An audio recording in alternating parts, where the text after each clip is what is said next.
திட்டக்குடி அருகே tipper lorry மோதியதில் 30க்கும் மேற்பட்ட ஆடுகள் பலியாகியுள்ளது. கடலூர் மாவட்டம் திட்டக்குடியில் ராமநாதபுரத்தைச் சேர்ந்த முருகன் என்பவர் மேய்ச்சலுக்காக செம்மறி ஆடுகளை சாலையில் ஓட்டிச் சென்றுள்ளார். அப்போது பின்னால் வந்த டிப்பர் லாரி ஆடுகளின் மீது மோதியதில் 30க்கும் மேற்பட்ட ஆடுகள் பலியாகியுள்ளது. தகவல் அறிந்து சம்பவ இடத்திற்கு வந்த காவல்துறையினர் டிப்பர் லாரி ஓட்டுநரை கைது செய்தனர். உத்திரமேரூரில் பிளாஸ்டிக் உருக்கு ஆலையில் ஏற்பட்ட திடீர் தீ விபத்தால் அப்பகுதி முழுவதும் புகை மூட்டமாக காணப்பட்டது.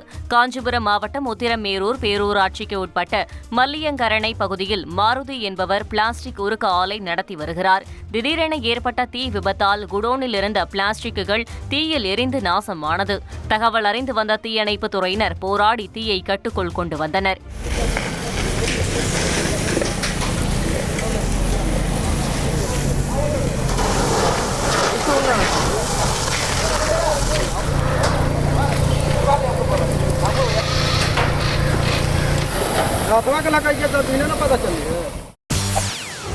செய்திகளை உடனுக்குடன் தெரிந்து கொள்ள உடனே சப்ஸ்கிரைப் பண்ணுங்க.